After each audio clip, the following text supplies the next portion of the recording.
हमारे अधिकारीगण, प्यारे प्यारे बच्चों, सभी हमारे बीच में बैठे हुए साधकों, ये जो आज का दिन है, चौथा दिन है नवरात्रि का। छोटी नवरात्रि है, 7 क्लासेस होंगी इसमें। ये आज मिडवे हम लोग हैं अभी इस समय। इसी प्रसंग को जिसको हम लोगों ने चालू किया था, उसी प्रसंग को आगे बढ़ाएंगे। पर गुरु की महिमा है, 7 जो दोहें हैं गुरु की महिमा है। आप चाहें तो उसकी लाइन लिख सकते हैं, जिसको आज जिक्र करेंगे। श्री गुरु पद नख मणिगण ज्योति, श्री गुरु पद नख मणिगण ज्योति। ये उपमाएं हैं जो तुलसीदास जी ने दी हैं। सुमिरत दिव्य दृष्टि ही होती, सुमिरत दिव्य दृष्टि जी हो ही होती, ही यानी हृदय में। दलन मोह तमसो सप्रकाशु, बड़े भाग उर आवई जासु। दलन मोह, तम दलन मोह का तम यानी अंधकार, सो सप्रकाशु प्रकाश के माध्यम से, बड़े भाग उर आवई जासु। अब मैं इसकी हिंदी भी कराऊंगा, हिंदी भी समझाऊंगा। पर आज जो हम कल वाले प्रसंग को आगे बढ़ाएंगे, शिव जी की जो भस्म है, जिसको शिव जी भस्म लगाते हैं, वो क्या है, कैसी है? सुरुचि सुवासी, ये मंजुल मंगल मोद प्रसूति। इसके बारे में कल जो जिक्र किया था, परम पूज्य गुरुदेव को हमने कल महाकाल के बारे में कहा कि महाकाल जैसे हैं परम पूज्य गुरुदेव। वही बात आज कहेंगे। वह सच्चाई आँखन देखी, कानों सुनी सुनाई, गुरुदेव हमारे शिव शंकर वरदाई।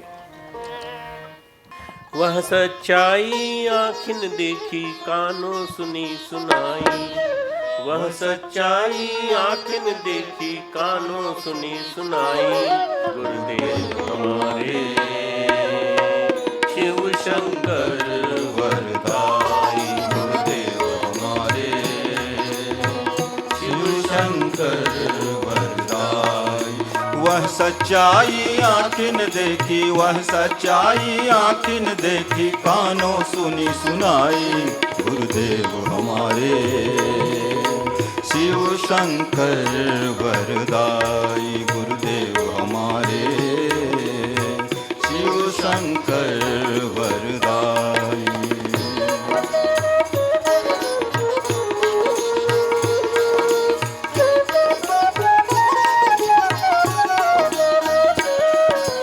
उनका कोई आदि न देखा, अंत न देखा, उनके जैसा वीर योद्धा संत न देखा। उनका कोई आदि न देखा, अंत न देखा, उनके जैसा वीर योद्धा संत न देखा। उनकी जैसी रिद्धि सिद्धियाँ हो, उनकी जैसी रिद्धि सिद्धियाँ देती नहीं दिखाई, गुरुदेव हमारे शिव शंकर वरदाई, गुरुदेव हमारे शिव शंकर वरदाई।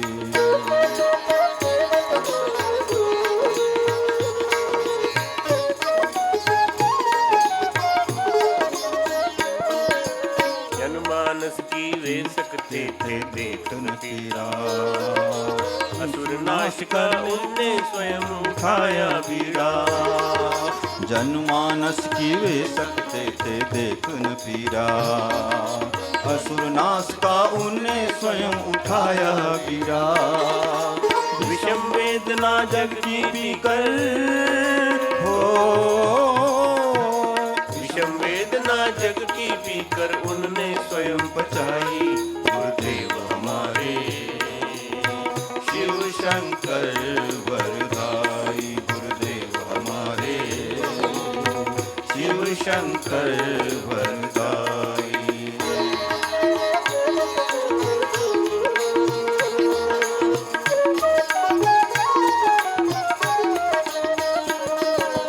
गुणातीत साकार और वे निर्विकार थे, वे प्राकृत थे, दिव्य ज्योति थे, निराकार थे।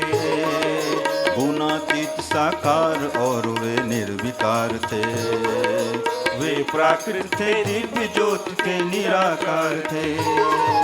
महाकाल महाकाल बन काल कूट पी हो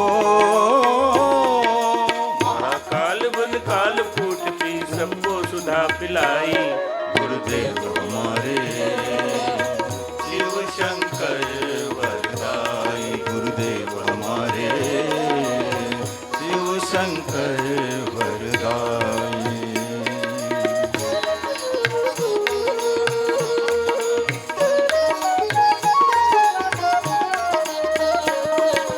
भूत भविष्यत वर्तमान सबके ज्ञाता थे पिता समान कठोर कलेवर में माता थे भूत भविष्यत वर्तमान सबके ज्ञाता थे पिता समान कठोर कलेवर में माता थे जगत नियंता बनकर सारे हो जगत नियंता बनकर सारे जग को राह दिखाई गुरुदेव हमारे शिव शंकर वरदाई गुरुदेव हमारे शिव शंकर वरदाई वह सच्चाई आँख न देखी कानों सुनी सुनाई वह सच्चाई आँख न देखी कानों सुनी सुनाई गुरुदेव हमारे शिव शंकर वरदाई गुरुदेव हमारे शिव शंकर वरदाई गुरुदेव हमारे शिव शंकर वरदाई गुरु वंदना इस रूप में की हमारे गुरुदेव की एक एक चीज़ जो विलक्षण है उसको हम उद्बोधन में बीच बीच में ले लेते हैं और बता देते हैं आपको और उनसे जुड़े हुए संस्मरण भी उसी के साथ आ जाते हैं। आज थोड़ा सा देवियों के बारे में जो देवियां हैं 9 देवियां हैं और 9 देवियों का जो वर्णन है उसके माध्यम से जब हम बात करते हैं तो 4 देवियां शैलपुत्री ब्रह्मचारिणी चंद्रघंटा कुष्मांडा ये हो चुकी। 5वीं आज स्कंद माता भगवान शिव के पुत्र हैं स्कंद कार्तिकेय और दक्षिण भारत में उनको बहुत माना जाता है। स्कंद का पालन पोषण करने वाली साधक की माँ पार्वती के रूप में स्कंद माता। हमारा शरीर रज और वीर से बनता है। जो ये योग शरीर जो बना है स्कंद माता के माध्यम से हमारा बना है। वैसे माँ और पिता के माध्यम से कामज काया बनती है। उस कामज काया को योगज काया में बदलता है स्कंद माता का ध्यान। साधक का दूसरा जन्म, मानवीय चेतना में दूसरा साधक पैदा होता है। अणु परमाणु का रिप्लेसमेंट होने लगता है और अणु परमाणु का रिप्लेसमेंट मॉलिक्यूलर रिप्लेसमेंट का मतलब ये है कि आपके अंदर की चित्त की चेतना, चित्त के अंदर के जो स्वभाव से लेके व्यवहार सब बदलने लगेंगे स्कंद माता का ध्यान करने से। आज का दिन 5वां दिन उनका है। एक नई माँ के रूप में उनका जन्म, जो शैलपुत्री के रूप में चेतना को भेद करके, पाषाण को भेद करके निकल के आई।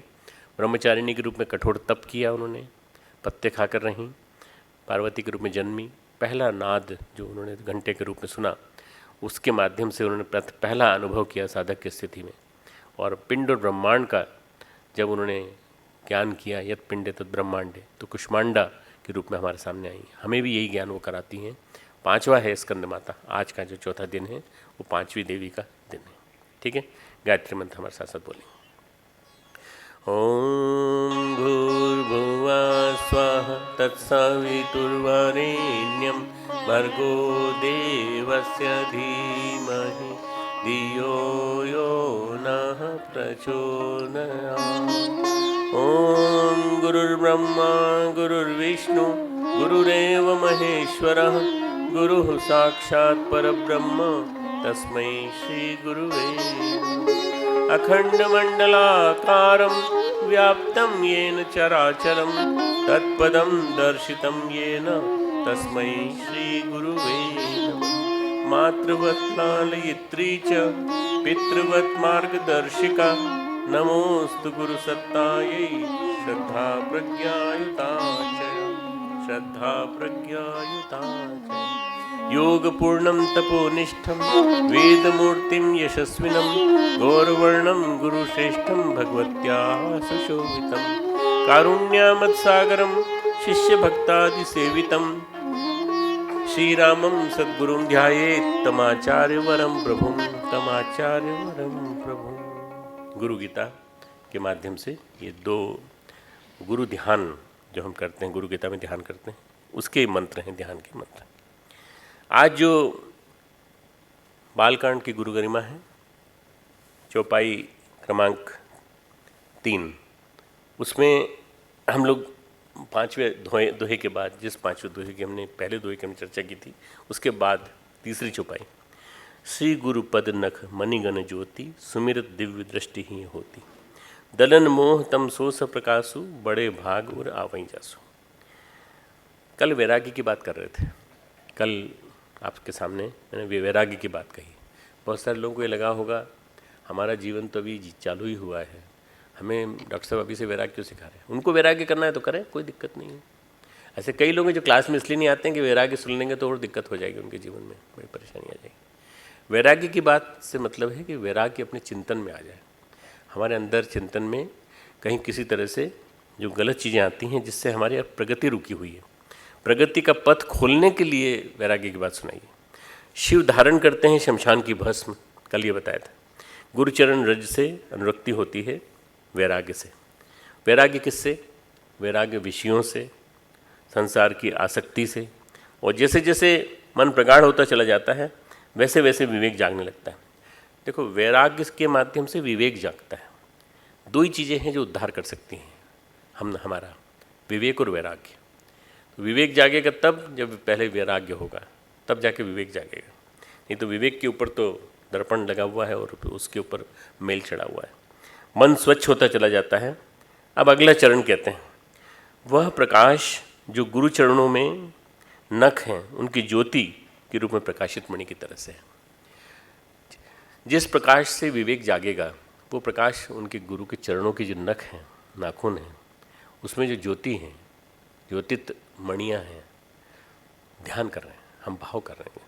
गोस्वामी तुलसीदास जी गुरु के चरणों से ऊपर ही नहीं उठ रहे हैं, ऊपर फुटप्रिंट्स जो हैं वहीं तक टिके हुए हैं, बस इससे ऊपर नहीं जा रहे हैं वो, न चेहरे की तरफ जा रहे हैं न ऊपर की तरफ जा रहे हैं, बस सारा ध्यान यहीं पर, पूरा के पूरा ध्यान उनका उसी पर है। उनकी ज्योति जो है प्रकाशित मणि की तरह से स्वप्रकाशित होती है। मणि पत्थर है, मणि अंदर से प्रकाशित होती है, दीपक की तरह, कहीं भी रख दो उजाला उजाला, जलाना नहीं पड़ता है, दीपक की तरह जलाना नहीं पड़ता, ये अपने आप रहती हैं। ऐसे कहते हैं दिवाली के दिन भगवान राम जब आए, भगवान राम के स्वागत में लोगों ने मणियाँ भी रखी, दीपक भी जलाए। ऐसा कहा जाता है दीपावली की रात को महावीर जयंती मनाई जाती है। भगवान महावीर के महाप्रयाण की याद में उनको स्मरण करते हुए गंधर्वों ने जगह जगह मणियाँ रख दी। मणि से जो प्रकाश हुआ उससे उनको सबको, जो आने वाले लोगों उनको रास्ता दिखता चला गया। मणि यानी स्वप्रकाशित, ऑटो इल्यूमिनेटेड, अपने अंदर से जो प्रकाश इसका आता है वो कहीं भी रख दो उजाला, चलाना नहीं पड़ता। चरण हमारे हृदय में हैं, अगर गुरुदेव के चरण हमारे हृदय में हैं तो ज्ञान विवेक का प्रकाश फैलता रहेगा, ज्ञान का प्रकाश, विवेक का प्रकाश हमारा फैलता रहेगा। ये जो गुरु के चरण हमारे अंदर हैं तो उनके नखों के माध्यम से, हमारे माध्यम से, हमारे अंदर भी और बाहर भी सब जगह प्रकाश फैलता रहेगा। कर्म में, कर्म को संस्कारों ने, कर्म से जो संस्कार पैदा हुए, अंधकारों ने चित्त को एक प्रकार से भर के रख दिया है, चित्त में भर कर अंधकार भर दिया है पूरा का पूरा।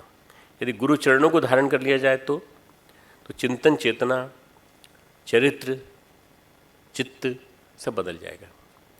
यदि हम गुरु चरणों को धारण कर लें तो हमारी चिंतन, चेतना, चरित्र और चित्त सब बदल जाएंगे। अंधेरा मन का, जीवन का, जो मन का अंधेरा है, जीवन का अंधेरा है, इस सब में ये जो प्रकाश है, गुरु चरणों का प्रकाश, कुछ समझ में नहीं आता, रास्ता सूझ नहीं पड़ता। इसलिए हम कहते हैं अज्ञान तिमिरांधस्य ज्ञानांजन शलाकया चक्षुरुन्मीलितं येन तस्मै श्री गुरुवे नमः। हम सब अंधों में आँख वाले गुरु आप ही हैं, आप ही हमें रास्ता दिखाइए, आप ही उंगली पकड़ के चलना सिखाइए। हमें नहीं मालूम किस रास्ते पे जाना है, हो सकता है हम गलत रास्ते पे चले जाएं तो ये जो रास्ता नहीं सूझ पड़ता, कहाँ जाएं, कैसे जाएं, ऐसे में श्री गुरु पद नख मणिगण ज्योति, ऐसे में जब दिव्य दृष्टि देते हैं भगवान अपने दिव्य अस्त्रों के माध्यम से, उनके अस्त्र क्या हैं? उनकी भस्म, उनकी रज, चरण की रज और उनके दिव्य नख। फिर उजाले की किरणें फूटने लगती हैं, फिर उजाले की किरणें फूटने लगती हैं। बहुत छोटा सा सादा सा प्रश्न पूछता हूँ, आँख वाले में और अंधे में क्या अंतर होता है? आँख वाले में और अंधे में क्या अंतर होता है? हाँ बोलो।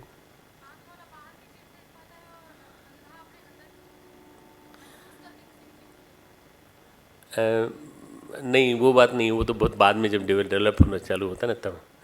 आँख वाला जब चलता है तो गड्ढे में गिरता है, ठीक है ना। मैंने कहा बहुत सिंपल सा पूछ रहा हूँ तो सिंपल ही पूछना है, फिलोसॉफिकल जवाब नहीं देना है। आँख वाला जब चलता है तो गड्ढे में गिरता है, स्पीड ब्रेकर से टकरा जाता है, साइकिल से टकरा जाता है, आपसे टकरा जाता है, क्योंकि उसको मालूम नहीं है ना। हमें मालूम नहीं है, ये जो अंधा जो है इसको मालूम नहीं है कि कैसे चलना है। तो अंधा जब चलता है तो गिर जाता है, और गिर के संभलता है, फिर समझता है कि नहीं इधर नहीं चलना है। जो स्टिक लेके चलते हैं ना वाइट वाली, उससे वो असेस करते चले जाते हैं, धीरे धीरे उनको सिखाया जाता है। और आँख वाले में क्या अंतर है? आँख वाले को ये मालूम है कि कहाँ का कीचड़ है, कहाँ गड्ढा है, कहाँ स्पीड ब्रेकर है, कहाँ पे ऊंचा है, कहाँ नीचा है। बस ये आँख वाले में और अंधे में ये अंतर है। आँख हो तो रक्षा होगी, आँख नहीं होगी तो रक्षा नहीं होगी। ये आँख कौन देता है? विवेक की आँख हमें भगवान की दीप ज्योति जैसे नख वाले मणि वो हमें देते हैं। हमारे जीवन में जो भी दुर्घटनाएं होती हैं वे देख न पाने के कारण होती हैं। हम देख नहीं पाते, हो गई साहब, अचानक हो गई, लापरवाही से हो गई, हम केयरलेस रहे, हम देख नहीं पाए। कई बार हम कहते हैं हम देख नहीं पाए, क्या अंधे थे क्या देख नहीं पाए? हमारा ध्यान नहीं रहा, पेपर पे साइन हो गए, हम देख नहीं पाए। क्यों साइन हो गए? आप देख क्यों नहीं पाए? देख न पाने के कारण हमारे जीवन में दुर्घटनाएं होती हैं। हम रास्ते में देखने से चूक जाते हैं, रास्ते में भी देखने से चूक जाते हैं। कई बार हम चले जाते हैं, एब्सेंट माइंडेड चले जा रहे हैं, टकरा गए किसी से। देखने से न चूके तो बहुत सारी परेशानियों से बच सकते हैं। अगर हम देखने से न चूकें, बहुत सारी परेशानियाँ जो जीवन में आती हैं, जो हमारे जीवन में अवरोध आते हैं या हमारे जीवन में उतार चढ़ाव आते हैं, उनसे बच जाते हैं। यह प्रकाश कहाँ से आता है? देखने का, ये दिव्य दृष्टि से आता है। वह दिव्य दृष्टि कौन देता है? गुरु देता है। दिव्य दृष्टि से दो चीज़ें हमारी विकसित होती हैं। गुरु के कृपा से जो दिव्य दृष्टि मिलती है उससे दो चीज़ें विकसित होती है, एक मनस्थिति, एक परिस्थिति। मनस्थिति, परिस्थिति। मनस्थिति, भावी घटनाक्रम हमें स्पष्ट दिखाई पड़ने लगते हैं। भावी घटनाक्रम क्या होंगे? अगर मनस्थिति परिमार्जित हो जाएगी, भावी घटनाक्रम दिखाई पड़ने लगेंगे। और परिस्थिति के द्वारा आप वर्तमान देख सकते हैं। परिस्थिति क्या है? यहाँ पेड़ है, यहाँ सड़क है, यहाँ ये स्थिति है, यहाँ ये स्थिति है, ये देव संस्कृति विश्वविद्यालय है, ये वर्तमान में ये परिस्थिति है।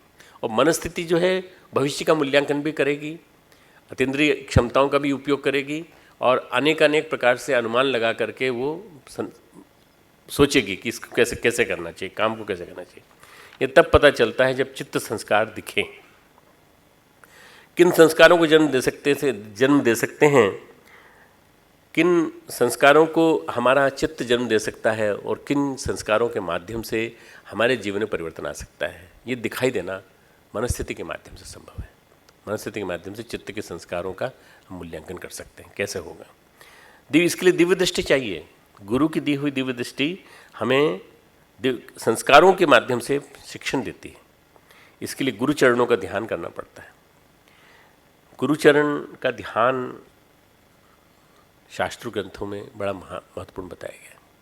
गुरु चरणों का ध्यान, बड़ा विश्वास, बड़ी श्रद्धा, बड़ी शक्ति चाहिए।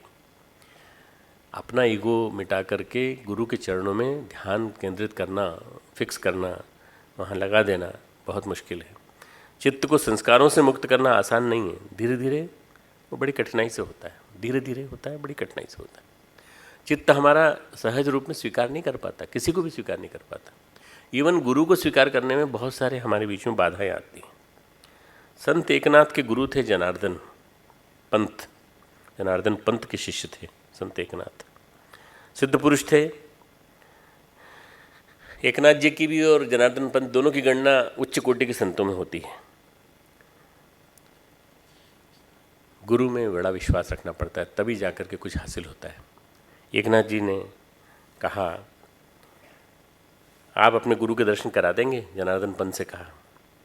तो उन्होंने कहा हम करा तो देंगे पर बड़े अटपटे हैं। बोले हमने बहुत सुना है उनके बारे में, बड़ी लीला है उनकी और आपके ऊपर कृपा उन्हीं की बरसी है। हाँ है तो सही, पर तुम मिलोगे तो तुम घबरा तो नहीं जाओगे, तुम परेशान तो नहीं हो जाओगे, वो जो कहेंगे वो तुम करोगे पूरा? हाँ जो वो कहेंगे करेंगे। बड़े अटपटे हैं, तुम्हारा ध्यान रखेंगे, हमारा ध्यान जैसे रखते हैं तुम्हारा भी ध्यान रखेंगे।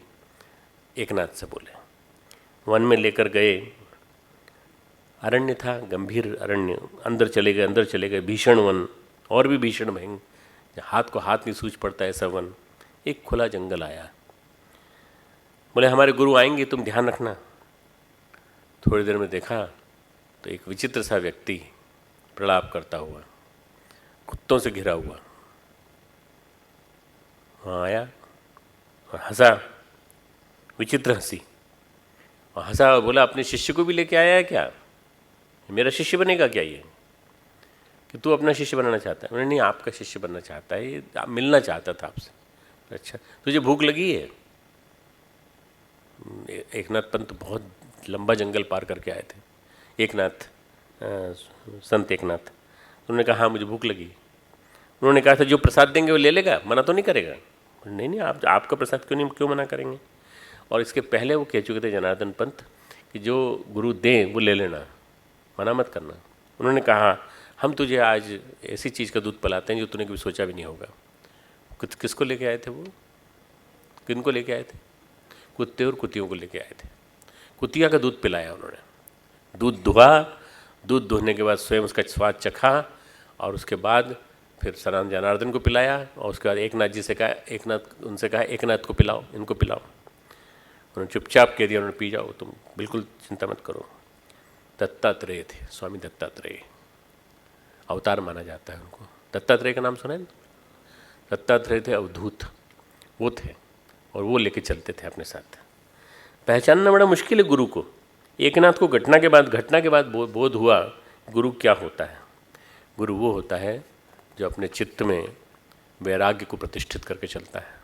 गुरु वो होता है जो विलक्षण होता है, वो सबसे अद्वितीय होता है। गुरु वो होता है जिसको जैसा स्वीकार करना है वैसे के वैसे स्वीकार कर लो, पर कभी बहस नहीं करनी उससे।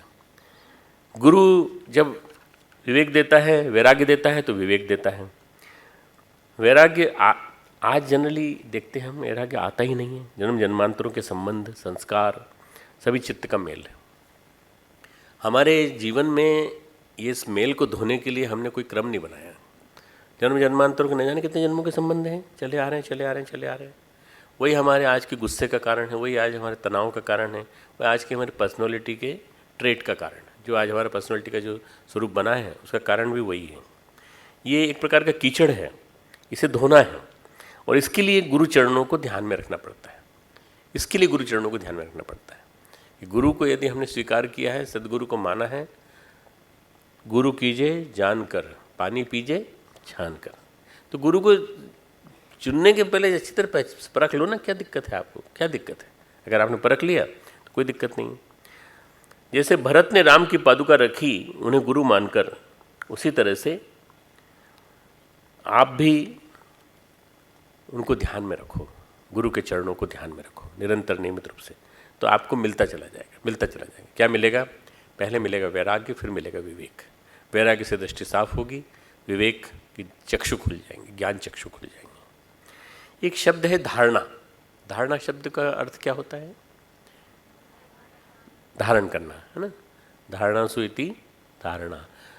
धारण करने की चीज़ को कहते हैं, धारणा कहते हैं। धारणा का मतलब होता है कहीं रखना। जैसे मेरे हाथ में ये बुक मार्क है, कहीं रखना, विराजित कर देना। कहीं अनिवन जगह रखा हो तो गिर जाएगा।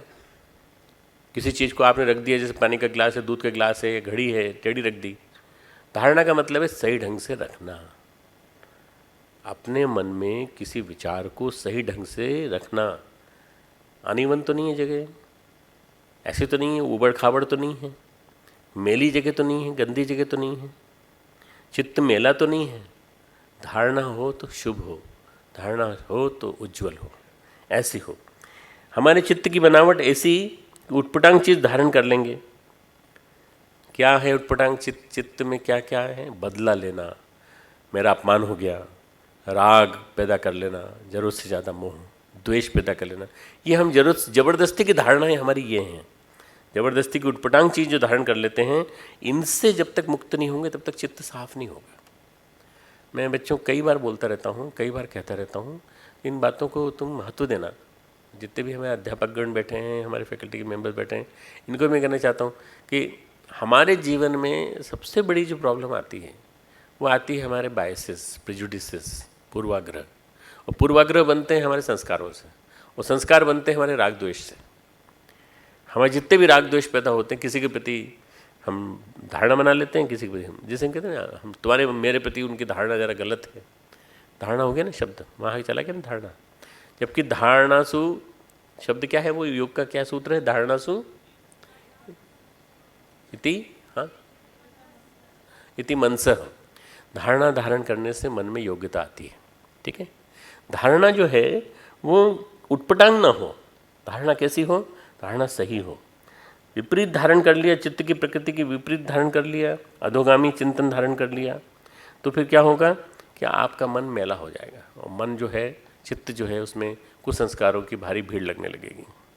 श्रद्धा बरकरार रहे, विश्वास बना रहे, प्रेम रहे अपने अंदर सबके प्रति, तो फिर श्रद्धा के माध्यम से धारणा सही होगी हमेशा।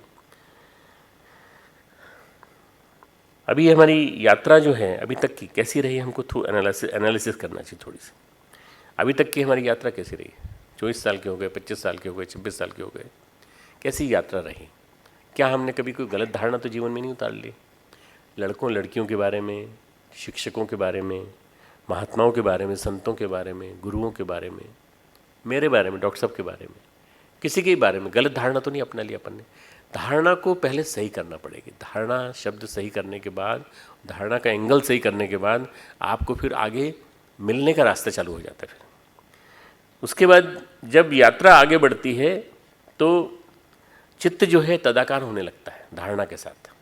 जैसी धारणा है वैसे कन्फिगरेशन चित्त का बदलने लगता है, स्ट्रक्चर बदलने लगता है, चित्त का कन्फिगरेशन बदलने लगता है, स्वभाव बदलता है, तो चित्त प्रकाशित होने लगता है। जैसे धारणा ली, मोल ले ली, रख ली अंदर, और रखने के बाद चित्त प्रकाशित होने लगता है। स्वभाव मनुष्य का झटके लगते हैं ना जब, तो चेत आने पर ही बदलता है। ये तो स्वभाव जैसी चीज़ कभी बदलती नहीं, बहुत मुश्किल से बदलती है। स्वभाव को बदलने का काम गुरु की कृपा करती है। स्वभाव को बदलना, स्वभाव, स्वभाव, स्व मेरा अपना भाव, मेरा भाव क्या है? स्व शब्द से क्या क्या जुड़ा हुआ है बताओ? स्वस्थ, और आगे बोलो। स्वस्थ, स्वस्थ शब्द तो वही है ना, स्व है ना, स्व में स्थित। ये स्व है, स्व, अ जुड़ने के बाद स्व अध्ययन, स्व का अध्ययन, स्व का अवलंबन, स्वावलंबन। ठीक है, स्वाभिमान, अपना अभिमान, स्व के प्रति। स्वाभिमान और अभिमान में क्या अंतर है? नहीं, स्वाभिमान और अहंकार में क्या अंतर है? अभिमान में क्या अंतर है? अभिमान बाहर रहता है, स्वाभिमान अंदर रहता है। अभिमान बाहर परिलक्षित होता है, दिखाई पड़ता है, स्वाभिमान अंदर की तरफ रहता है, और हमारे को हमारे देश के प्रति, मातृभूमि के प्रति, शहीदों के प्रति, बलिदानियों के प्रति स्वाभिमान पैदा करने की शक्ति देता है, वो स्वाभिमान है। तो स्व शब्द जो है वो अपने आप से जुड़ा हुआ है। स्व हमारी आत्मा से जुड़ा हुआ शब्द है, हमारी आत्मा से जुड़ा हुआ शब्द है। हमारे अंदर तक, हमारे अंतर जगत तक हम कितना अपने आप को बदल पाते हैं। स्वभाव जो है मनुष्य को चेत आने पर ही बदलता है, और यह क्रम, यह प्रयास, अभ्यास अनवरत निरंतर करना पड़ता है। इसी का नाम उपासना है। ये जो स्वभाव को बदलने के लिए निरंतर अभ्यास करना पड़ता है, इसी का नाम उपासना है, इसी का नाम साधना है, इसी का नाम स्वाध्याय है, इसी का नाम ध्यान है। और इस ध्यान में अगर गुरु के चरण आ जाएं तो और भी जल्दी होने लगता है काम। अपना व्यक्तित्व एवं उपलब्धियों को जीवन में जो अर्जित किया है, उनके चलते हम स्वीकार नहीं कर पाते। इतना सब होते हुए भी सब कुछ अवेलेबल है, ज्ञान अवेलेबल है, इंटरनेट पे अवेलेबल है, सब जगह अवेलेबल है, एक्सप्लोडिंग नॉलेज है। इसके बावजूद भी हम अपने व्यक्तित्व के चलते, अपने ईगो के चलते, अपने जो जीवन में जो भी अर्जित किया है हमने, डिग्रीज अर्जित की हैं, पद हैं हमारे पास, उसके चलते हम स्वीकार नहीं कर पाते। मैं एक घटना सुनाता हूँ श्री अरविंद से जुड़ी हुई। श्री अरविंद के एक शिष्य थे दिलीप राय, बहुत संगीत के बड़े विद्वान, बड़े विशेषज्ञ। संगीत के उनके शो होते थे बड़े बड़े, भारत में ही नहीं विश्व में बड़ी ख्याति थी। आध्यात्मिकता की भी जीवन में प्यास थी उनको, पर उनको समझ में केवल श्री अरविंद ही आते थे, क्योंकि श्री अरविंद उनसे बातचीत भी करते थे, समझ भी लेते थे, उनकी बात को समझा भी देते थे। उच्च कोटि के विद्वान थे और उच्च कोटि के विद्वान श्री अरविंद भी थे, तो दोनों में वार्तालाप भी अच्छा ऊंचे स्तर का होता था, प्रतिष्ठित थे। बार बार श्री अरविंद से आग्रह करते कि आप हमें दीक्षा दे दीजिए, आपकी दीक्षा लेने के बाद हम शायद और ज़्यादा अपनी प्रगति कर पाएंगे। श्री अरविंद ने दीक्षा नहीं दी, उनको दीक्षा नहीं दी। उन्होंने कहा भाई वेट कीजिए, प्रतीक्षा कीजिए, अभी समय नहीं आया है। बार बार उनको लगता है ये तो हमें टाल रहे हैं। एक अनजानी डोर उनको श्री अरविंद की तरफ खींचती थी। रहते कलकत्ता में थे, बार बार पांडिचेरी जाते, बार बार पांडिचेरी से आते, पांडिचेरी में श्री अरविंद, मतलब एक श्री अरविंद के प्रति भावनात्मक झुकाव तो था, पर श्री अरविंद उनको स्वीकार नहीं कर पा रहे थे। एक दिन सोच रहे थे ऐसे कब दीक्षा देंगे, चलो ये नहीं देते दीक्षा, महाराष्ट्र के प्रसिद्ध संत हैं उनके यहाँ चलते हैं, उनके पास जाके बात करते हैं। उनके पास एक विख्यात संत के पास पहुँचे, बोला आप दीक्षा दे दीजिए, हमें दीक्षा लेनी है, आध्यात्मिक मार्ग पथ प्रशस्त करना। तो वे सचमुच में संत थे। संत वो होते हैं जो सारे संतों को एक समान मानता है, और जिस संत की प्रतिष्ठा ऊंची हो उसको सम्मान भी देता है। उन्होंने कहा आपके गुरु तो कोई और हैं और वो पांडिचेरी में रहते हैं, आपकी दीक्षा तो वही देने वाले हैं, आप धीरज क्यों नहीं रखते? धीरज सबसे बड़ा हथियार है। शिष्य को धीरज रखना चाहिए, धैर्य रखना चाहिए। धैर्य नहीं रखोगे तो बहुत दिक्कत होगी। धैर्य रखोगे वो तुमको दीक्षा देंगे। पर अभी तक तो दीक्षा नहीं दी उन्होंने, अभी समय नहीं आया, तुम्हारे पेट में अल्सर है, और वो अल्सर जो है कई जन्म जन्मांतरों के कर्म संस्कारों के कारण है, उससे वे दूर कर रहे हैं, उस अल्सर को का ट्रीटमेंट कर रहे हैं अपनी आध्यात्मिकता के माध्यम से। और जैसे ही ठीक हो जाएगा, बड़ा जटिल कर्म है तुम्हारा, जब टूट जाएगा तो ये समझ लेना कि तुम्हारी अल्सर भी ठीक हो जाएगा, तुम भी स्वस्थ हो जाओगे, और तुम उनकी ऊर्जा को भी स्वीकार कर सकोगे। अभी उनकी ऊर्जा को स्वीकार करने की तुम्हारी स्थिति नहीं है, तुम्हारा स्वास्थ्य ऐसा नहीं है कि उनकी ऊर्जा को स्वीकार कर सको। बोले तुमको एक बात बताएं, अभी अभी सूक्ष्म शरीर से हमारे पास आए थे तुम्हारे आने के थोड़ी देर पहले, श्री अरविंद, और हमसे कह रहे थे कि तुम्हारे पास दिलीप राय आएगा, भटका हुआ है। हमने अपनी दिव्य दृष्टि से आपको देख लिया था कि आप आने वाले हैं, भटका हुआ है, आपके पास आ रहा है, तो आप उसको मार्गदर्शन देना। हम आपको मार्गदर्शन दे रहे हैं, आप हमारे पास यूं ही नहीं आए, विधि का विधान आपको लेके आया, नियति लेके आई है आपको यहाँ पर। आप श्री अरविंद के पास लौट के उन्होंने कहा आपने क्यों नहीं बताया कि आप वहाँ जाके पहले से ही वार्निंग दे के आ गए उनको? आपने हमें क्यों नहीं बताया कि हमारे पेट में अल्सर है और उसको ठीक कर रहे हो और उसको ठीक करते हो? तो उन्होंने श्री अरविंद ने कहा तुम सुनते कहाँ हो, तुम्हारे पास तो ज्ञान भरा है ना।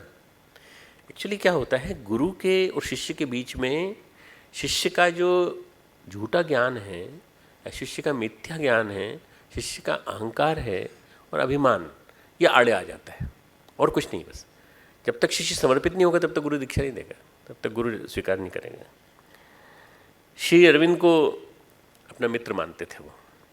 देश विदेश के शासक, बड़े बड़े मंत्री दिलीप कुमार राय की सभा में आते थे, शोहरत भी खूब थी, तो उस नाते अहंकार भी बहुत था।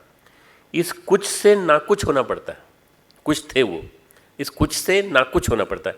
जब ना कुछ हो जाएंगे, कुछ से ना कुछ हो जाएंगे, तब जाकर स्वीकार करेंगे गुरु।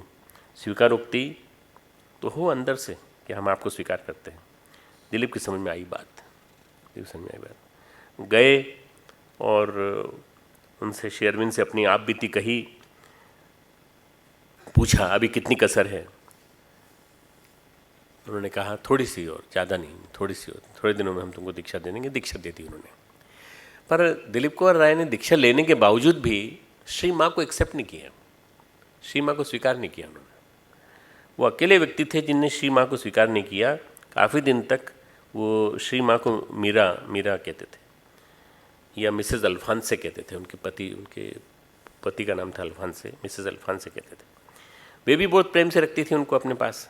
कई बार माँ का अपमान कर देते थे, इंग्लिश में बोल के, फ्रेंच में बोल के, दोनों भाषाएं आती थी, उनको भी आती थी, माँ को भी आती थी। माँ ने कुछ बोला तो माँ की गलती निकालते थे, पब्लिकली सबके सामने माँ का अपमान कर देते थे। विशेषतया उनके विदेशी होने के नाते बड़ी कटु टिप्पणी करते थे। कभी कभी बोल देते थे, आप हमारी संस्कृति नहीं जानते ना, इसलिए आपको ये नहीं मालूम है, इसलिए आपको बताना जरूरी है कि आपको मालूम होना चाहिए। ऐसा श्री माँ से कोई नहीं बोलता था। श्री अरविंद ने उनको इस रूप में प्रतिष्ठित किया, परंतु वो इतनी सरल थी कि बराबर उनकी सुख सुविधा का ध्यान रखती थी। दिलीप, आपको बुरा तो नहीं लगता हमारी बातों से? वो दिलीप से पूछती थी, दिलीप तुमको बुरा तो नहीं लगता हमारी बातों से? श्री माँ ने कहा, श्री अरविंद ने तुमसे खूब प्यार करने को कहा है हमें। दिलीप कुमार राय इतने पश्चाताप में आ गए कि उन्होंने कहा, माँ आपको बुरा तो नहीं लगता हमारी बातों से? हम तो कुछ तो बोल पड़ते हैं। तो उन्होंने कहा, श्री अरविंद सबसे प्यार करते हैं, तुमसे भी खूब प्यार करते हैं, वे तुम्हें प्यारे हैं, तुम हम सबके प्यारे हो। उस दिन से अहम टूटा, अहम गला, और रिश्ते संबंध प्यार से होते हैं। रिश्ते आदि सामाजिक हैं, परंतु प्यार जो है वो सबसे महत्वपूर्ण है। रिश्ते में प्यार नहीं है, रिश्ता बेकार है। आनंद फिल्म का एक डायलॉग है, तुम लोगों ने सुना होगा उसको, कि जिस तरह से हम अपने दोस्त चुनते हैं, काश इस तरह से हम अपने रिश्तेदारों को भी चुन सकते। नहीं चुन सकते। रिश्तेदार तो आते हैं वो जान खा जाते हैं।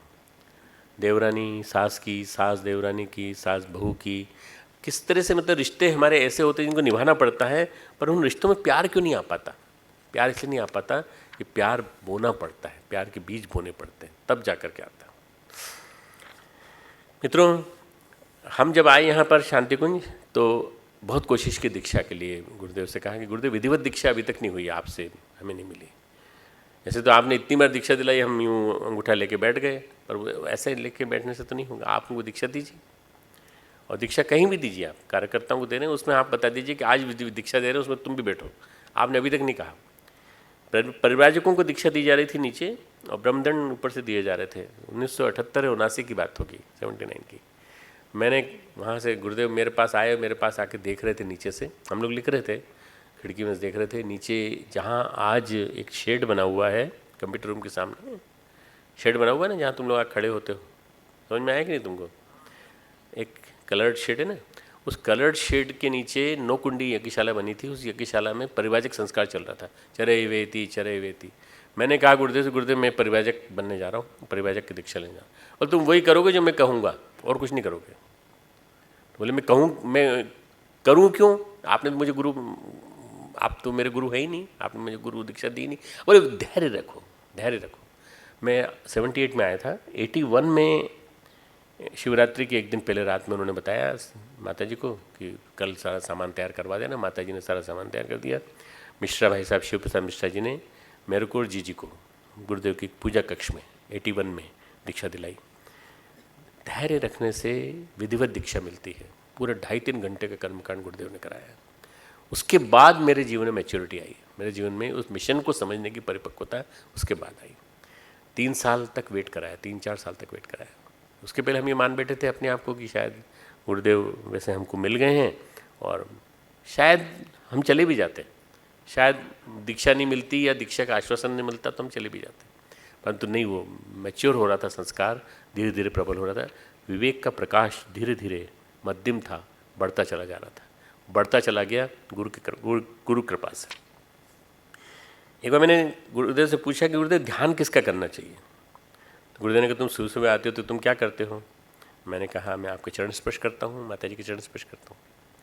तो उन्होंने कहा देखो ऐसा है कि मेरे चरणों का तुम ध्यान किया करो और माता जी के चरणों का ध्यान किया करो, बस, और कुछ नहीं, इसके अलावा कुछ नहीं।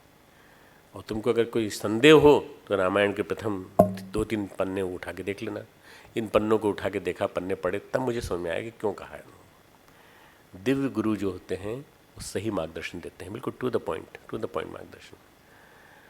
हम भले ही ब्लाइंडली अपने आप को साइंटिस्ट मानते हों और ये मानते हों बड़े विद्वान हैं, बड़े ये हैं, उच्च कोटि के विद्वान हैं, साधक हैं, कुछ भी हो, गुरु जो कह रहा है उसकी बात को मानने की कोशिश करें, गुरु के बताए हुए इशारे पे चलने की कोशिश करें।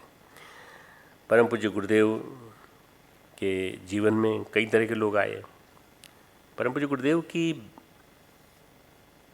वंदनीय माता जी की बहन के लड़के थे, वो आचार्य जी करके बात करते थे गुरुदेव से, जबकि वो उनके मौसा जी थे।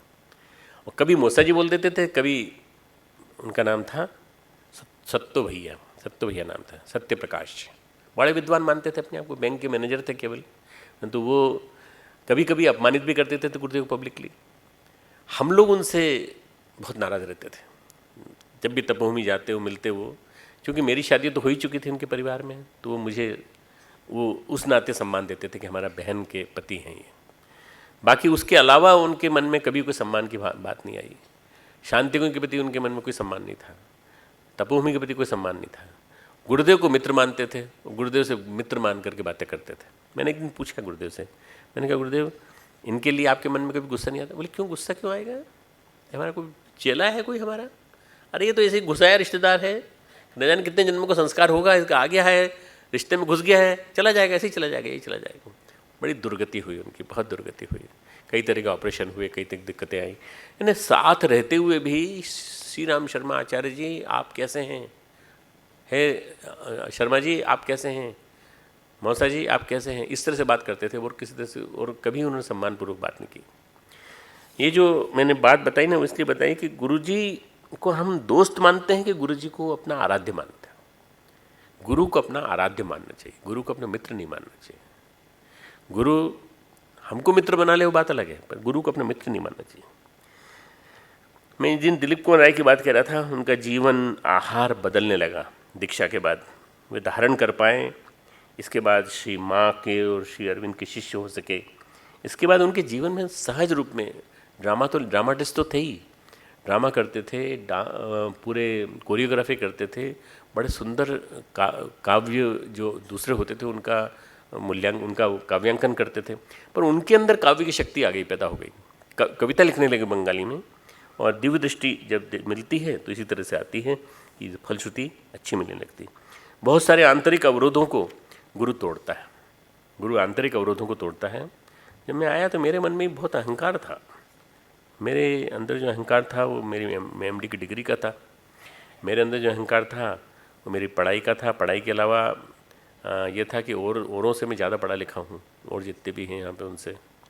दूसरा, मुझे किसी और बात में बार बार अपने मन में ये बातें आती थी कि गुरुदेव सबके सामने जो मेरा परिचय कराते हैं बहुत बड़ा कराते हैं, ब्रह्मचर्य शोध संस्थान के डायरेक्टर हैं, ये हैं वो हैं। जबकि उस ज़माने तक मैंने सोचा नहीं था मैं डायरेक्टर बनने के लिए आया हूँ, क्या बनने के लिए आया हूँ, पर गुरुदेव ने ही परिचय करा के लोगों के सामने स्थापित किया। मैं मशीन लेने जाता था, मशीन ले के आया, ब्रह्मचर्य से स्थापित हुआ, सब कुछ हुआ। पर इन सब के बावजूद भी मुझे ये लगता था कि मेरी प्रतिष्ठा के अनुरूप यहाँ स्थान नहीं है, मेरी प्रतिष्ठा के अनुरूप स्थान। मेरी प्रतिष्ठा क्या है? मैंने MBBS किया, मैंने MD किया, MD करने के बाद मैंने अपने बाहर की विदेश जाने की नौकरी छोड़ी, मैंने अपने DM की जो मेरी मिल रही थी मुझे वो छोड़ी मैंने। इसके नाते मुझे और कुछ मिलना चाहिए था। क्या मिलना चाहिए था? मुझे सम्मान ज़्यादा मिलना चाहिए था। क्या सम्मान मिलना चाहिए ये क्लियर नहीं था, बिल्कुल क्लियर नहीं था। गुरुदेव ने इस अहंकार को गलाया धीरे धीरे। बंदर क्या करता है, बंदर जब सांप को मारता है ना, सांप पकड़ लेता है, सांप को मुंह के पास से पकड़ता है, वैसे जैसे मुंह है इसका, ये सांप का, यहाँ से पकड़ लेता है, उसको घिसता है, उसको यहाँ घिसने के बाद देखता है मरा तो नहीं, अभी नहीं मरा, फिर घिसता है, फिर देखता है अभी मरा नहीं, फिर देखता है, जब मर जाता है पूरा उठा के फेंक देता है। अब काटेगा नहीं किसी को, मर गया अब नहीं काटेगा। गुरुदेव ने अहंकार को 5-6 साल के अंदर मारा, बार बार मेरे अहंकार को, कई तरह के काम ऐसे कराए जिससे कि मेरा अहंकार खत्म हुआ। साधक होने का अहंकार था मेरा, मेरी साधना बीच बीच में भंग करा के तोड़ा उन्होंने। मैं काम करने के लिए आया गुरु का कि तुम अपने मन की चलाने आए हो, नहीं, जाओ बाजार जाओ, सामान लेके आओ। कहाँ जाना है? अम्बाला जाना है, वहाँ से लेबोरेटरी की मशीन लेके जाना है, बनारस जाना है, वहाँ से किताबें लेके आना है। इस तरह से गुरुदेव ने धीरे धीरे गढ़ा। गुरु कुमार शिष्य कुंभ है, घड़ी घड़ी मारे चोट, अंतर हाथ सहाय दे, काट निकाले खोट। 40 साल की ज़िंदगी है, 40 साल गुरुदेव के चरणों में यहाँ आते रहते हो गए। मैं समझता हूँ अभी भी अपूर्ण यात्रा है, पर जो भी यात्रा है उस यात्रा में जो भी कुछ मिला है वो गुरुदेव की कृपा से मिला है। एक लीलापत जी नाम के व्यक्ति थे, लोग जानते हैं? लीलापत शर्मा जी मथुरा में गायत्री तपोभूमि के व्यवस्थापक थे, प्रतिष्ठित मिल के मैनेजर। गुरुजी ने बुलाया तो 1967-68 में वो आ गए। मिल के मैनेजर थे तो रहने लगे। गुरुजी को मानते थे, गुरुजी ने उनके ऊपर जो कृपा की थी, गुरुजी ने उनके यहाँ जाकर के डबरा में लेक्चर दिया था, उससे जो हजारों लोग जो वहाँ प्रतिष्ठित लोग जो थे, उन लोगों ने जिस तरह गुरुजी को एक्सेप्ट किया और जिस तरह से गायत्री परिवार एस्टेब्लिश हुआ, उससे बड़े प्रभावित थे। पर माताजी से प्रभावित थे। माताजी उम्र में हमसे 2 साल छोटी हैं। माताजी को हम ठीक है नमस्कार कर लेंगे, कोई दिक्कत नहीं है, पर हम माताजी को नहीं मानते थे। उम्र में छोटी भी हैं। माताजी तपोभूमि में सबका ध्यान रखती थी और इस सीमा तक ध्यान रखती थी कि एक बार तब पंडित जी बड़े गंभीर रूप से बीमार पड़ गए, उल्टियाँ होने लगीं, उनको बुखार आ गया। घर वाले सब थे अलग स्थानों पे। माताजी ने उनकी उल्टी साफ़ करी, उनके कपड़े धोले, चेंज किए, कपड़े धोए सारे के सारे। यानी माताजी ने सबको हटा दिया दूर कि लीलापत का ध्यान मैं रखूँगी, पूरा ध्यान रखा। तब उनको एहसास हुआ कि तो हमारी माँ है, हमसे उम्र में कितनी छोटी इससे मतलब नहीं, माँ है हमारी। माँ होने का एहसास हुआ और उसके बाद वो पंडित जी कहते हैं इस घटना ने हमें एहसास दिलाया। तब से हमने माता जी को माँ के रूप में समझना चालू कर दिया कि माँ के रूप में है, ये हमारी माँ है, ये हमारी गुरु माँ है, ये हमारे गुरु हैं, ये हमारी गुरु माँ है। आयु से नहीं होता गुरु, आयु से नहीं होता गुरु। जो है हमेशा अपनी आध्यात्मिक उपलब्धि के कारण कहलाता है। माता जी उसी नाते थे। मैं गुरुदेव को बहुत मानता था। कभी कभी माता जी के सामने अहंकार के वशीभूत होकर कुछ बातें निकल जाती थी। एक बार निकली थी मेरे मुँह से। माता जी ने कहा लल्लू तुम बाल कटवा लिया करो। अब मेरे बाल बहुत बड़े थे उस ज़माने में, अब तो ये बहुत छोटे हो गए, बहुत बड़े थे और मुझे बाल बड़े प्यारे थे। मैं बाल कटवाने की बात सुन के चिढ़ गया। मैं माता जी आप बाल को छोड़ दो, आप बाल के ऊपर मत जाया करो। उतना बोल देने के बाद माता जी अच्छा ठीक है बेटा, सबके सामने मैंने बोला था, 3-4 लोग थे उन्हीं के सामने बोला था। फिर मैं ऊपर गया, उनके पाँव पकड़े, चरण पकड़ के रोने लगा कि मेरे मुंह से कैसे निकल गया ऐसा। अरे नहीं कुछ नहीं, मेरे को तो बुरा भी नहीं लगा। तुमको अपने बाल पसंद, तुम अपने पास रखो, मुझे क्या मतलब, मुझे थोड़ी चाहिए तुम्हारे बाल। मैं उस घटना के बाद प्रायश्चित किया, मैंने उसका बाकायदा एक चंद्रायण पूरा किया मैंने उस प्रायश्चित के रूप में। मैंने माता जी को ये क्यों किया, मैंने कहा ऐसा किसी भी शिष्य के जीवन में ऐसे घटनाक्रम आ सकते हैं। बात क्या है, अल्टीमेटली बात क्या है, स्वीकारोक्ति की है। शिष्य स्वीकार करे कि हम गुरु को अपना स्वीकार करते हैं, हम गुरु को अपना मानते हैं। गुरु को अपना मानते हैं तो गुरु की हर चीज़ हमारी प्यारी है। गुरु के चरण हमें प्यारे हैं, गुरु के चरण में जो नख हैं वो भी हमें प्यारे हैं, हीरे की मणि की तरह से प्यारे हैं। उनसे जो प्रकाश निकलेगा वो हमारे यहाँ स्थापित होगा। इसमें जो परिभाषा लिखी है यही लिखी है, श्री गुरु महाराज के चरण नखों की ज्योति मणियों के प्रकाश के समान है, जिसका स्मरण करते ही, देखने की बात ही नहीं है, स्मरण करते ही हृदय में दिव्य दृष्टि उत्पन्न हो जाती है। आँखों में नहीं, मस्तिष्क में नहीं, चेहरे में नहीं, हृदय में दिव्य दृष्टि उत्पन्न हो जाती है। हृदय क्यों लिखा? क्योंकि ये हमारी संवेदना को जगाती है, दिव्य दृष्टि भी जगाती है और हमारी संवेदनाओं को जगाती है। बस इतना अगर ध्यान रहेगा तो फिर कोई दिक्कत नहीं होगी। बात है स्वीकारोक्ति की। इसी गुरु वंदना में गोस्वामी जी गुरु के चरणों में टिके हैं। बार बार ध्यान देना तुम मेरी बात का कि इस पूरी वंदना में 7 चौपाइयों में जितने दिन में तुमको सुनाऊंगा, गुरु महाराज के चरणों से ऊपर ही नहीं उठ रहे हैं तुलसीदास जी, वहीं टिके हुए हैं, ऊपर जा ही नहीं रहे। लक्ष्मण जी से पूछा रामचंद्र जी ने कि भाई तुमको मालूम होगा, तुम भाभी के इतना पास रहते थे, तुमको मालूम होगा कि क्या पहनती थी वो, तो ये बाजूबंद उनका है क्या हाथ का, ये सिर का टीका जो है उनका है क्या, गिरा हुआ मिला है? बोले मुझे नहीं मालूम, मैं तो भाभी के पैर से ऊपर कभी देखा ही नहीं मैंने। भाभी के पैर देखे मैंने और कुछ नहीं देखा। बस ऐसा भाई, ऐसा देवर, ऐसा भाई मिला था राम का छोटा भाई लक्ष्मण, जो शक्ति के प्रतीक थे, परंतु उन्होंने कभी भाभी को देखा ही नहीं, ऊपर देखा ही नहीं। सौंदर्य के प्रतीक हैं, हो सकती हैं, सब कुछ हो सकता है, परंतु मैंने चेहरा नहीं देखा कभी, उस भाव से कभी देखा ही नहीं मैंने। उनके चरणों से ऊपर उठा ही नहीं मैं। उनके लिए भाभी भी माँ थी, भाई पिता थे, सब पिता समान थे। गुरु चरणों में निवेदित होना बहुत कठिन है। गुरु चरणों में निवेदित होना बहुत कठिन है। अहम किसी की सत्ता मानता ही नहीं है। अहम किसी की सत्ता, अहम बीच में किसी को आने नहीं देता, किसी प्रेम की अनुभूति करने नहीं देता। अहम अहम ही हमारे एलिवेशन में, स्पिरिचुअल एवोल्यूशन में अगर कोई बाधक है तो अहम ही है। गुरु की करुणा भी नहीं मिलती हमको अहम की वजह से। कितनी बार मरता है, कितनी बार जी जाता है साधक, पर अहम नहीं मरता। अहम जब मरेगा पूर्णतः, तब जाके साधक का अंदर का शिष्यत्व पैदा होगा। एक व्यक्ति गुरु जी के पास आया, सहयोगी साथी, अरे आचार्य जी आपने पहचाना कि नहीं, मैं आपके साथ मैंने काम किया है। अरे हाँ हाँ, कैसे हैं आप, बताइए कहाँ हैं। बुजुर्ग, बहुत दिनों बाद मुलाकात हुई। गायत्री कैसी चल रही है आपकी? बोले बहुत अच्छी चल रही है, इस तरह से गायत्री तपोभूमि बनाई। बोले हाँ हाँ, आपने जैसे बनाई ना ऐसे मैंने ही बनाई है, मैंने भी एक तपोभूमि बनाई। अच्छा ठीक है। वो जितनी बार बोलते चले जाए, युग निर्माण योजना शुरू की है, शतसूत्री कार्यक्रम शुरू किया, तो वो बोलता चला जाए कि मैंने भी 100 सूत्री कार्यक्रम शुरू किया है और मैं भी अपने बच्चों को सिखाता हूँ, मेरे यहाँ भी कई लोग हैं। वो आदमी जो था, वो उसका अहंकार बार बार गुरु जी की कंपटीशन कर रहा था। कभी ये बात कहते, कभी वो बात कहते, हमने भी शुरू किया। तो हमारे एक बड़े भाई, उनका नाम नहीं लूँगा, वहीं बैठे हुए थे, उनका धैर्य चुक गया। उन्होंने कहा हद होती है, गुरु जी हमारे कहे जा रहे हैं और ये भी कहे जा रहे हैं कि मैंने भी शुरू किया। मतलब ये क्या, एक पैरेलल कोई संस्थान खड़ा है, गुरु जी सुन रहे हैं, कह रहे हैं तो सुन लो तुम आराम से। वैसा हम कुछ कहें इनसे, हम उनको समझ, तुम चुप रहो ना, तुमको किसने कभी चुप बोलने को, उनको खाली हो जान दो, उनको खाली हो जान दो, वो जितना बोलना चाहते हैं उनको बोलने दो, आपको किसने कहा बोलने के लिए। फिर गुरु जी बोले आपने कई काम ऐसे किए जो हमने नहीं किए, आज आपसे हम प्रेरणा ले रहे हैं कि हम आपके बताए हुए कामों को करेंगे। ये कौन कह सकता है? ये गुरु, ऐसा गुरु कह सकता है जिस गुरु ने अपने जीवन में सही ढंग से अपने आप को ढाला है अपने शिष्य गुरु के चरणों में।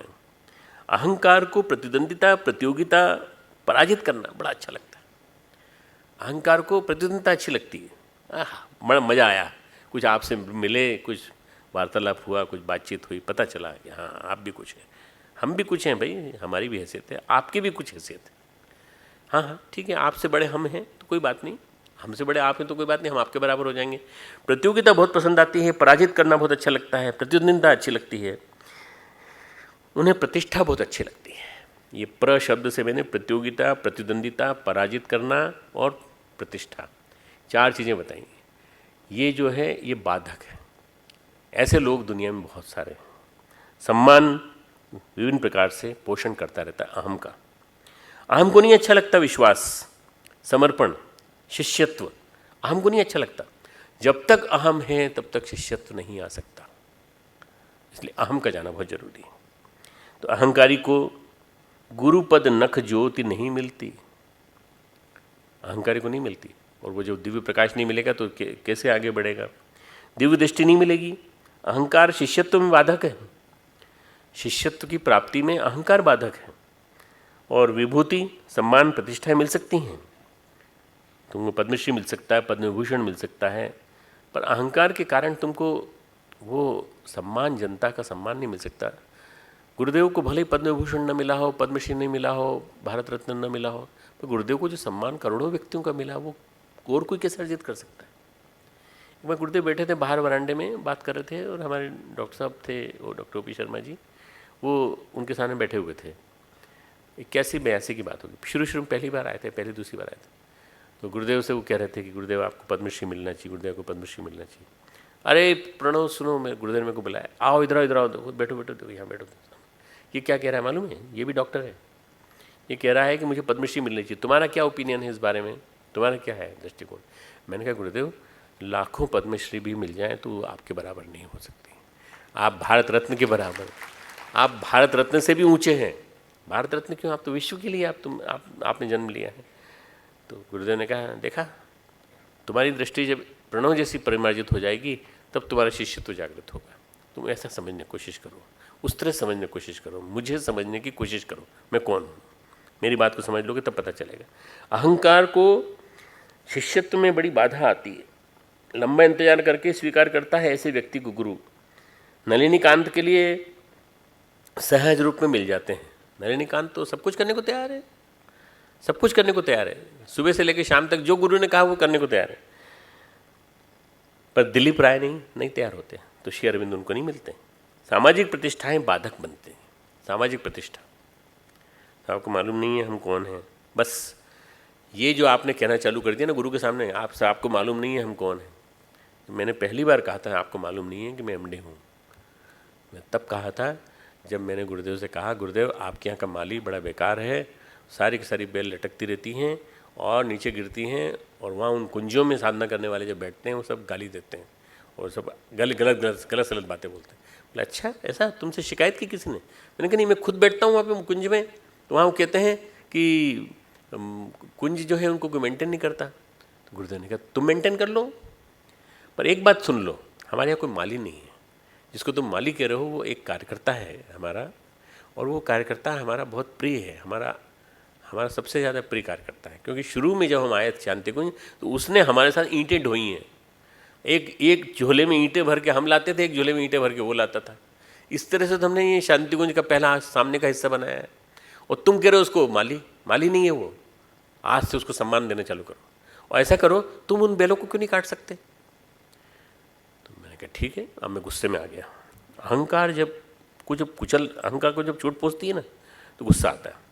गुस्सा आने के बाद मैंने कैंची ली। रामचंद्र सिंह जी हमारे गुरुदेव के जिस माली की मैं बात कर रहा हूँ, जिस शिष्य की बात कर रहा हूँ, रामचंद्र सिंह जी थे, उनके पास गया और उनसे कैंची ली, और कैंची लेके खच खच खच खच करके काटना चालू किया मैंने सारी बेल को। बेल नीचे गिरने लगी, कटती जानी नीचे। गुरुदेव लेक्चर देने के लिए जा रहे थे, नीचे उतरे। गुरुदेव नीचे देखा, उन्होंने मुड़ के देखा, इधर भी देखा, इधर तो भी लटकी हुई थी बेल, इधर कट रही थी। देखा उन्होंने, खूब हंसे, प्रेम से हंसे, वहाँ खड़े खड़े हंसते रहे, फिर चले गए। फिर लेक्चर पूरा करने का मैंने कहा ठीक है लेक्चर पूरा करके आओ, तब तक मैं पूरा कर दूँ, 7 कुंज काट दूंगा मैं। 7 कुंज मैंने पूरे के पूरे ट्रिम करके ठीक कर दिए। 1-1.5 घंटे बाद गुरुदेव लौटे, और लौटने के बाद सीधे ऊपर चले गए। ऊपर जाने के बाद उन्होंने बुलाया, उन्होंने कहा प्रणव को बुलाना, क्या हो गया था आज, न जाने क्या हो गया था।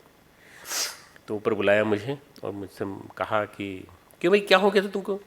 बड़े जोश में थे, बड़े गुस्से में भी थे, क्या बात है? सारा गुस्सा कैंची पे निकाल रहे थे कि बेलों पे निकाल रहे थे? गलत सलत तो नहीं काट दी बेलें? सब सही काटी कि नहीं? मैंने कहा बिल्कुल सही काटी है, आप पता लगवा लीजिए, बिल्कुल सही काटी है। बागवानी का मुझे शौक रहा है, बागवानी मैंने पिताजी के घर में मेंटेन की, अपने घर में मेंटेन की, आप देख लीजिए जाकर। बोले नहीं मैं देखता हूँ आया, बहुत सुंदर कटी है। देखो तुम जो है, तुम गुस्सा बहुत जल्दी आता है, तुम गुस्से को कंट्रोल करना सीखो, गुस्से को कंट्रोल करना सीखो। मित्रों तभी से मैं समझ में आया मुझे कि गुरु जो है वो किस तरह से गढ़ता है। गुरु बोले तुम समझते हो कि मैं नहीं जानता कि तुम एमडी हो, मैं नहीं जानता कि तुम इतने बड़े डॉक्टर हो, मैं नहीं जानता कि तुम इतने बड़े काम करने, पर तुम जो जितना बड़ा काम करने के लिए आए हो उस काम के लायक तुम बनाओ तो सही अपने आप को, उस काम के योग्य तो बनो तो सही। मेरे हिसाब से बनना चालू करो। ये बना रहे थे गुरुदेव। वो बनाने के लिए उन्होंने तरह तरह की तरकीबें यूज़ की और मैं बनता चला गया उनके हिसाब से। थोड़ा बना हूँ, थोड़ा बनना बाकी है। दिव्य दृष्टि से विवेक जाग जाता है। सबसे बड़ी खूबी क्या है? इस दिव्य दृष्टि से विवेक जाग जाता है। अब वे ही गुरु हमारे अंतःकरण में विराजित हो जाते हैं। यानी गुरु के चरणों में जो दिव्य ज्योति है उसको दर्शन करने से और दिव्य ध्यान करने से विवेक जागता है। विवेक जागते ही वही दिव्य दृष्टि हमारे अंदर विराजमान हो जाती है। रास्ते खुलते हैं, रुके हुए रास्ते खुलते हैं, ऑब्स्टिकल्स रुकते हैं, जो हैं निकल जाते हैं, बनते हैं। विवेक की महिमा है।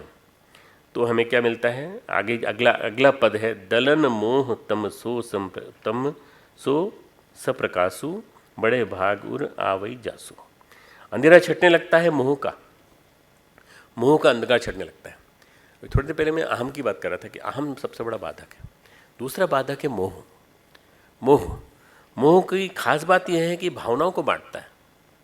मोह जो है सकल व्याधिन कर मूला, सारी व्याधियों का, सारे संसार की बीमारियों का, सारे तकलीफ़ों का। और एकता कौन है वो? जितेंद्र की वो लड़की है, क्या नाम है उसका? एकता कपूर के सारे सीरियल्स की प्रेरणा का स्रोत मोह है। सारे सीरियल्स का प्रेरणा का स्रोत जो अगर कहीं है, जो जितने अब बन रहे हैं वो एकता कपूर है, और एकता कपूर की प्रेरणा का स्रोत है मोह। इस मोह के ऊपर न जाने कितने घर की हाउसवाइफ्स पूरा का पूरा अपना समय अपना बर्बाद करती हैं और देखती हैं सीरियल, ऐसे गंदे गंदे सीरियल जिसमें कि केवल सास बहू की और लड़ाई और ननद की लड़ाई और दुरभिसंधियाँ वो सब दिखाई जाती। पर ये मोह है, मोह। खास बात क्या है, भावनाओं को बांटता है, मात्र मनुष्यों के प्रति मोह नहीं। मोह कई चीज़ों से होता है। मोह कपड़ों से होता है, मोह खाने से होता है, मोह वस्तु से होता है, अमुक तरह के बालों के स्टाइल से होता है। व्यक्ति को मोह हो जाता है तो डॉगी से मोह हो जाता है, कुत्ते से मोह हो जाता है, और कैटी से मोह हो जाता है, बिल्ली से मोह हो जाता है। जहाँ जहाँ मन जुड़ता है वहाँ मोह हो जाता है, और वहाँ मन जो है वहीं रहना चाहता है। मन की ऊर्जा को खींच देता है, निस्तेज कर देता है आदमी को, आदमी का वीर्य समाप्त कर देता है, तेज समाप्त कर देता है मोह। हम दिन भर में असेस करें तो पाएंगे हमने कितनों को याद किया, न जाने कितनों को याद किया, सुबह शाम तक मन भटकता रहता है। 3-4 को फ़ोन भी कर दिया हमने, कैसे हो, तबीयत ठीक है, सब कुछ है, हमारा मन भटकता रहता है, बुद्धि घूमती रहती है, कहीं टिकता ही नहीं है हमारा मन। संस्कार कट जाएं, दिव्य दृष्टि जग जाए तो हमारे गुरु के चरणों का प्रकाश हमारे मोह का नाश करेगा। पहला अहंकार समाप्त करके विवेक जगाएगा, दूसरा मोह का नाश करेगा। ये 2 उपलब्धियाँ हैं। बड़े सौभाग्य होते हैं जब ऐसा हो जाता है। ऐसा जब आ जाता है बड़ा सौभाग्य तो ये बार बार नहीं आता, कभी कभी आता है। हम संबंध तो चाहते हैं पर हमारी शर्तें बहुत हैं। कई लोगों के साक्षी हैं, कई लोगों को मैंने देखा है कि जो हमारी शर्तें हमारी जो हैं बड़ी स्वार्थ प्रधान हैं। हम यथार्थ में अनुबंध चाहते हैं। हमारी संबंधों के पीछे जो शर्तें हैं, गुरु से संबंधों के पीछे शर्तें, गुरु माता से शर्तों के पीछे, संबंधों के पीछे शर्तें, हम शर्तें बड़ी कमज़ोर हैं, आहत होती हैं तो हम रिश्ता तोड़ते हैं, रिश्ता तोड़ लेते हैं। किसी से कभी प्रभावित, कभी सिर से उठा के नीचे पटक देते हैं। किसी व्यक्ति को बहुत ज़्यादा चाहने लगते हैं, कभी उसी व्यक्ति का अपमान करके उसको निकाल देते हैं। क्यों? क्योंकि हमारी शर्तें बड़ी वैसी हैं, हमें यथार्थ में वो सही नहीं है। हम किसी को भी संपूर्णता में स्वीकार ही नहीं कर पाते। एक व्यक्तित्व में गुणे मानुष गुणे दोषे मानुष, रामकृष्ण परमहंस ने कहा है। एक व्यक्ति में गुण भी होते हैं, दोष भी होते हैं। तो क्या करें, किसी व्यक्ति को निकाल फेंकने के बजाय उस व्यक्ति के गुणों का संवर्धन करें, दोषों का परिमार्जन करें। उसके दोषों का परिमार्जन करें, गुणों का संवर्धन करें। ऐसा संबंध निभे तो हमारा क्रम चलेगा आगे, लेकिन ऐसा हो नहीं पाता। झगड़ा करते हुए सारी उम्र कट जाती है। ये जीवन तो बीत गया। कई सबॉर्डिनेट्स, कई प्रोफेसर, कई अपने ऑफिसर्स अपने बॉस की कहानियाँ सुना के थक गए, कहते कहते थक गए कि साहब उसने हमें ज़िंदगी भर हमसे दुश्मनी रखी, प्रमोशन नहीं होने दिया, CR बिगाड़ दी, सब कुछ गड़बड़ कर दिया। चलो अगला जीवन देखेंगे। पत्नी से लड़ते लड़ते जीवन बीत गया, चलो ये जीवन तो बीत गया, अगले जीवन में नई पत्नी मिलेगी तो उसके साथ संबंध संभालेंगे। कितनी जीवन संभाल लो, भटकन कभी समाप्त नहीं होगी। भटकन का अंत संसार में तलाशते हैं, जहाँ से पीड़ा पाते हैं वहीं तलाश रहे हैं हम। ये गलत है। एक अतृप्ति के बाद दूसरे की तलाश, मोह की परिभाषा। एक अतृप्ति के बाद दूसरे की तलाश, यही मोह है। एक अतृप्ति बेटे से, एक अतृप्ति पत्नी से, एक अतृप्ति रिश्तेदारों से, एक अतृप्ति पत्नी से, एक प्रेमिका से, यहाँ से जो अतृप्ति मिलती चली जाती हैं यही मोह को जन्म देती हैं। भगवान कहते हैं, गीता में कहते हैं, 2 अध्याय में 55वें श्लोक में, आत्मन्येव आत्मनः तुष्ट स्थित प्रज्ञतो उच्यते। स्थिरता तब आएगी जब आप अपने या मन में ही संतुष्ट होने लगें। आप ही अपने मन को संतुष्ट कर सकते हैं और कोई संतुष्ट नहीं कर सकता। आत्मन्येव आत्मनः तुष्ट, आप अपने मन को तुष्ट करिए। एक आदमी ने एक विवाह किया, पत्नी मर गई। दूसरा विवाह किया, दूसरी पत्नी मर गई। तीसरा विवाह किया, तीसरी पत्नी मर गई। मैं रिपीट कर रहा हूँ बार बार। चौथा विवाह किया, चौथी पत्नी मर गई।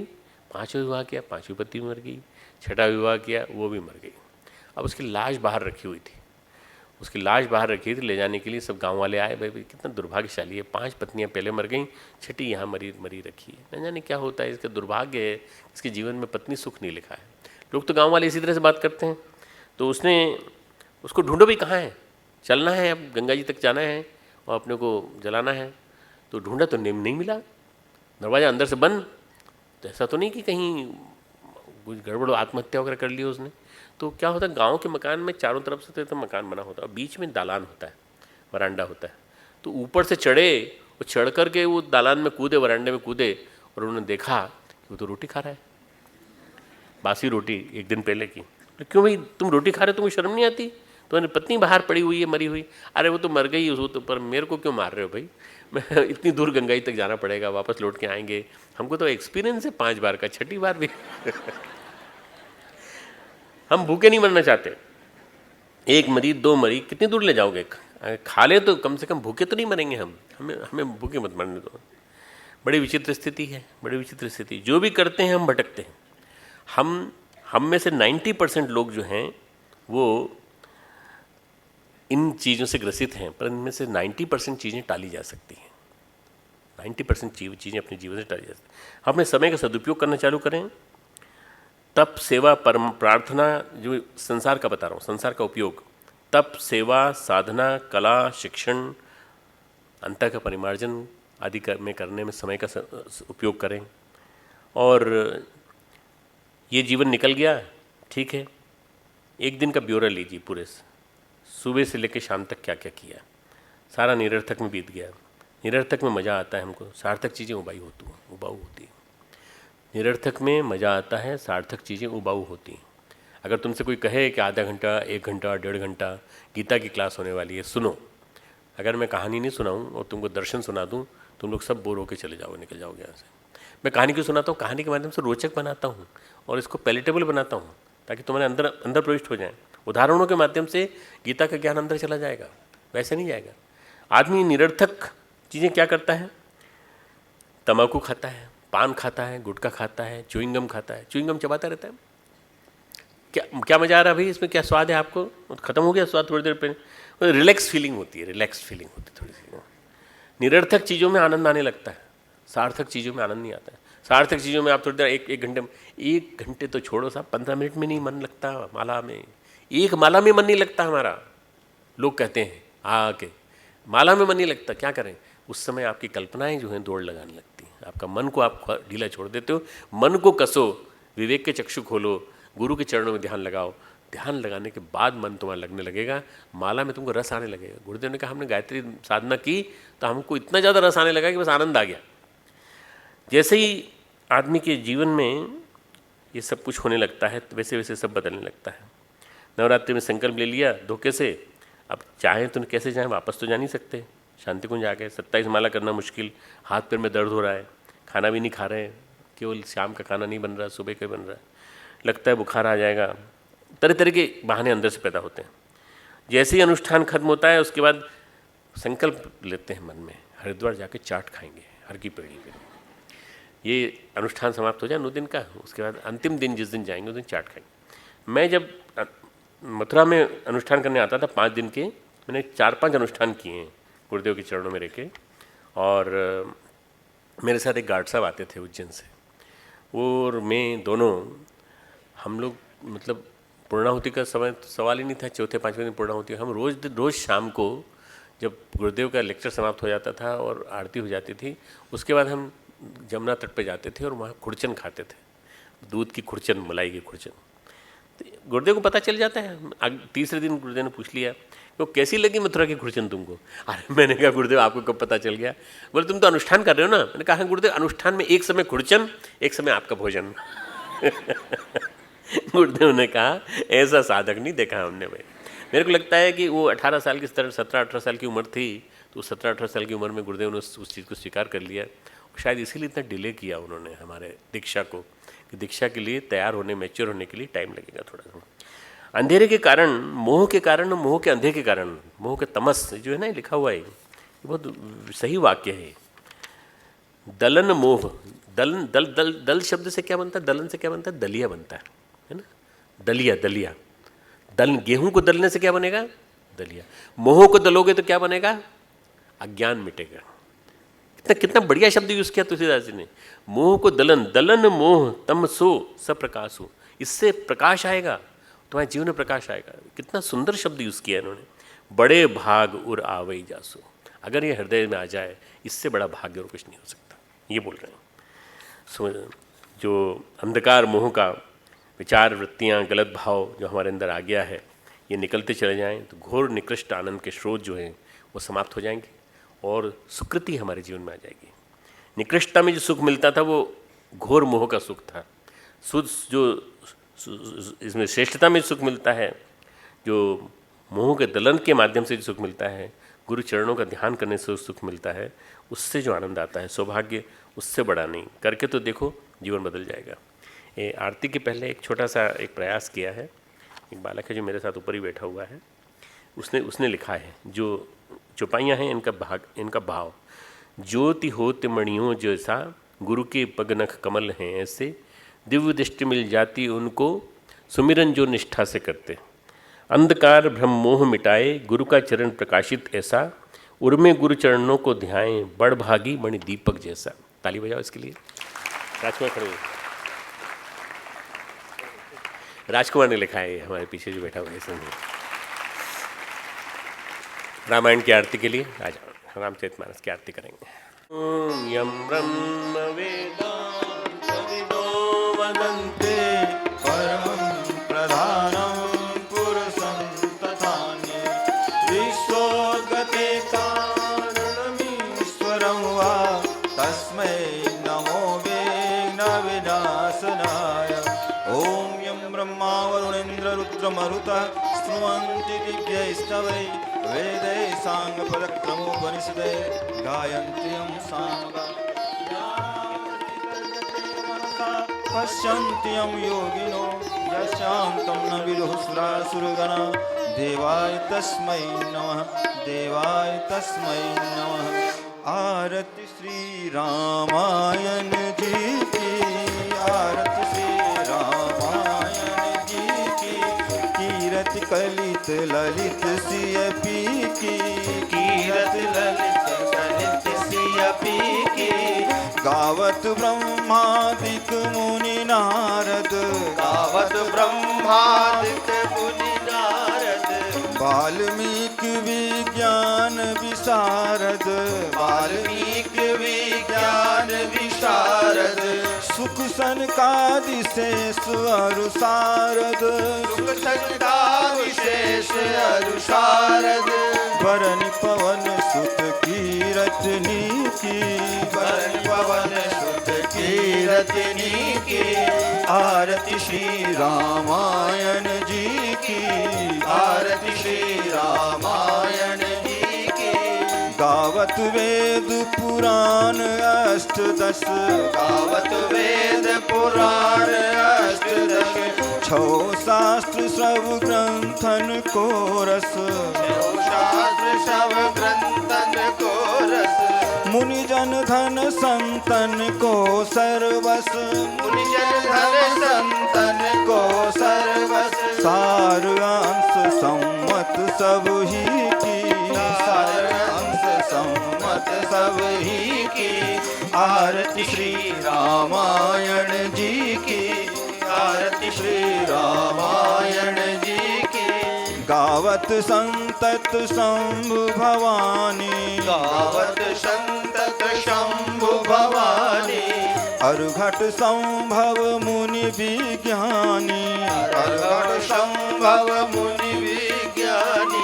व्यास आदि कवि वर्ज बखानी, व्यास आदि कवि वर्ज बखानी। काग भुसुंड गरुड़ के ही की, दारुण संग गरुड़ के ही की। आरति श्री रामायण जी की, आरति श्री रामायण जी की। कलिमल हरण विषय रस फीकी, कलिमल हरण विषय रस फीकी। सुभग श्रृंगार मुक्त जुवती की, सुभग श्रृंगार मुक्त जुवती की। गलन रोग भव मूर्यमी की, गलन रोग भय मूर्यमी की। तात मात सब विधि तुलसी की, तात मात सब विधि तुलसी की। आरति श्री रामायण जी की, आरति श्री रामायण जी की। कीरत कलित ललित सिय पी की, कीरत कलित ललित सिय पी की। आरति श्री रामायण जी की, आरति श्री रामायण जी की। तात मात सब विधि तुलसी की, तात मात सब विधि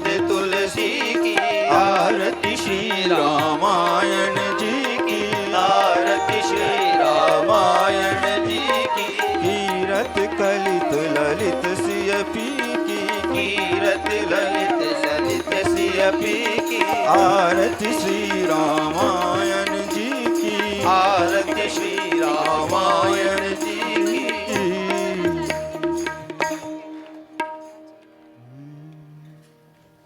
दोनों हाथ ऊपर कर लें, आरती का भाव लेते हुए। आज का सत्संग जो है, बिनु सत्संग विवेक ना होई, बिना सत्संग के विवेक नहीं होता। तो सत्संग हुआ है इस नवरात्रि के काल में, ये बहुत मूल्यवान है, बड़ा प्रेरणादायी है। ओम भूर्भुवस्वः तत्सवितुर्वरेण्यं भर्गो देवस्य धीमहि धियो यो नः प्रचोदयात्। उस गुरु सत्ता को भावभरा नमन जिनकी कृपा से ये सब संभव हो पाया। ओम नमो स्वरंताय सहस्रमूर्ते सहस्रपादाक्षिशिरोरुबाहो सहस्रनाम्ने पुरुषाय शाश्वते सहस्रकोटि युगधारिणे नमः सहस्रकोटि युगधारिणे नमः। शांति पाठ। ओम द्यौ शांति अंतरिक्षगुं शांति पृथ्वी शांतिराप शांतिरोषधयः शांति वनस्पतयः शान्तिर्विश्वे देवा शान्ति ब्रह्म शान्ति सर्वगुं शान्ति शान्तिरेव शान्ति सामा शान्तिरेधि। ॐ शान्ति शान्ति शान्ति सर्व